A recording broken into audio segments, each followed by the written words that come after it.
पर भी जाता हूँ तो सबसे वो भैया उधर से सेल्फी ले रहे हैं, फोटो कैमरा। सबसे ज्यादा मैं अगर किसी से, जितना मैं अपने पिताजी से नहीं डरता हूँ उतना मैं कैमरामैन से डरता हूँ। सच घटना बताऊँ पंचू भैया, हम शादी में गए रहे तो विजय भैया ही हमारी रिकॉर्डिंग करेंगे, ये कोनो झूठ बात में हम बिल्कुल जाना था विजय भैया, ये सीधी से गए थे। सच घटना बता रहे, हम इनसे डरते क्यों?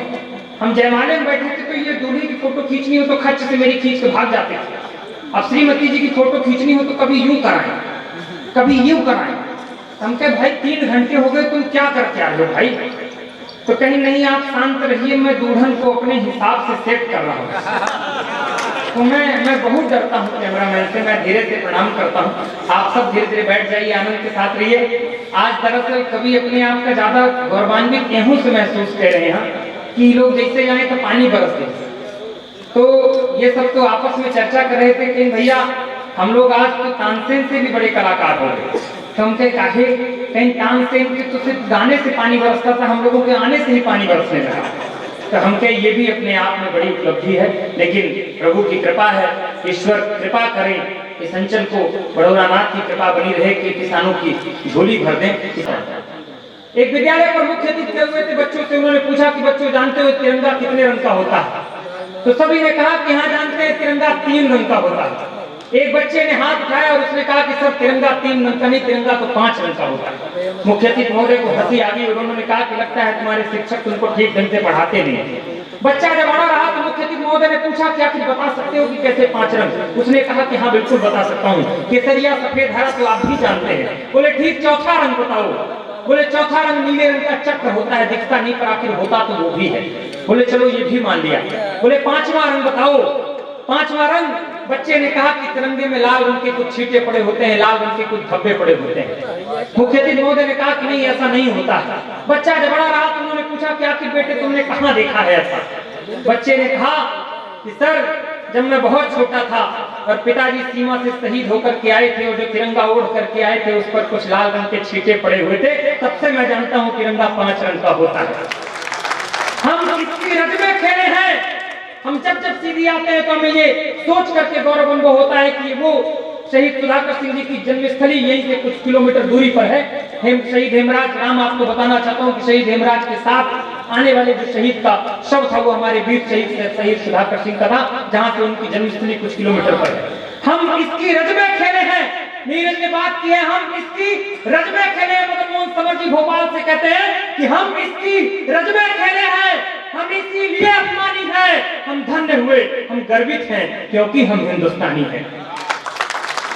और ध्यान रखिएगा, थोड़ी सी बरसात में कुछ लोग घर चले गए, थोड़ी सी ठंड पड़ती है तो हम घर चले जाते हैं। हमारा कोई भाई पाकिस्तान की ओर इस वक्त मुंह किए हुए ठंडी बरसात सब कुछ झेलते हुए -40 -45 डिग्री सेल्सियस तापमान पर, जहां दस्ताने से उंगली कट कर निकालने पे गिर जाती होगी, वहां हमारा भाई पाकिस्तान की ओर बंदूक लिए इसलिए खड़ा होगा ताकि सिमरिया में सीधी में बैठकर हमारे भाई आराम से रह सके, तालियां बजा सके। उसके लिए एक संदेशा पहुंचाइएगा। वो संदेशा चाहे हमारे अंकित भाई के प्रयास का हो, चाहे गुड्डू भैया के सहयोग का हो, या सिमरिया के एक बच्चे का एक सहयोग का हो, चाहे आयोजन समिति का हो, चाहे कलाकारों का हो, कवियों का मंच का हो, या अग्रिम पंक्ति के बड़े लोगों का हो। उस सैनिक से वादा करिएगा, नीरज भाई को और संबल दीजिएगा कि सैनिक, ओ सैनिक, सैनिक सीमा साधे रहना, हम भीतर देश बचाएंगे, तुम कसम निभाना सरहद पर, हम अपना नमक चुकाएंगे, हम अपना नमक चुकाएंगे। लेकिन दिक्कत हो जाती है लोग भैया, शादी के पहले मुझे भी देशभक्ति करने का भूत सवार था, जैसे नीरज को भी है।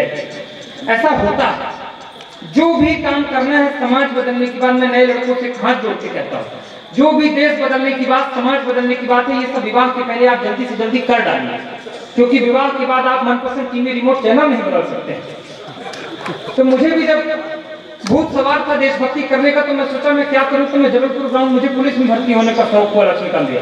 पंचित भाई हम पहुंच गए जबलपुर ग्राउंड, सामने कमिश्नर साहब खड़े, अब देशभक्ति देखिए, सामने कमिश्नर साहब खड़े, कहीं हवलदार साहब खड़े, कहीं सीना फीता लगाओ और बताओ देश के लिए क्या कर सकते हो, तभी पुलिस में भर्ती हो पाओगे।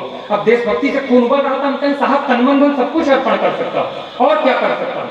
तब भी खुश नहीं हुए। कहीं दोबारा फीता लगाओ ठीक से और बताओ देश के लिए क्या कर सकते हो। हम क्या साहब लहू को कतरा कतरा देश के नाम कर दूंगा और क्या कर सकता हूँ, तब भी खुश नहीं हुए। कहीं अंतिम मौका दे रहा हूँ ठीक से छाती में फीता लगा के बताओ कि देश के लिए क्या कर सकते हो, तभी पुलिस में भर्ती हो पाओगे। हम छाती में फीता लगाए और शुक्ला जी जोर लगा के इस बार बोले, हम क्या साहब ऐसा है कि हम 1.5 लाख तक दे सकते हैं। हाँ ताली जोरदार बजती है यहाँ। आप आनंद के साथ रहिए, बस उसी मस्ती के साथ इस कार्यक्रम को जिंदा रखिएगा, यही आनंद है। नीरज भाई हमारे जो कह रहे हैं कि मामा तेरी खैर नहीं है वो, तर मेरा दीदी तो सोच रही कि अब चुनाव प्रचार में अच्छा काम आई थोड़ा, लेकिन दोनों बात नहीं, हम भेज दे नीरज का। आइए मैं थोड़ा सा क्रम बदलता हूँ, ज्यादा समय हम सब नहीं लेंगे। कवियों से भी मेरा निवेदन है कि अपने समय सीमा पर ही काव्य पाठ करेंगे, क्योंकि हमारे अतिथियों को भी शीघ्र दिक्कत होती है इस पर। तो वो एक कवि ने बहुत लंबी कविता एक बार पढ़ी, इतनी लंबी कविता पढ़ दी कि सामने एक वृद्ध श्रोता बैठा था तो वो लंबा ही हो गया। अब उस कवि पर केस चला मृत्यु का। तो जब जज के सामने पहुंचा तो जज साहब ने कहा कि अरे कवि, तुम्हारी कविता से एक श्रोता मारा, तुम पर हत्या का मुकदमा है, तुमको मृत्युदंड दिया जाएगा, कोई अंतिम इच्छा हो तो बताओ। तो कवि और खतरनाक था, कहा जज साहब उसको मैंने आधी ही सुनाई थी, अगर आप कहते तो आज पूरी सुना दूं। तो ताली एक बार जोरदार बनाइए, वरना इस तरह भी कविता हो सकती है। आइए, जैसा मैंने कहा था मैं गीतों की तरफ थोड़ा सा मुड़ता हूँ। मैं बताया था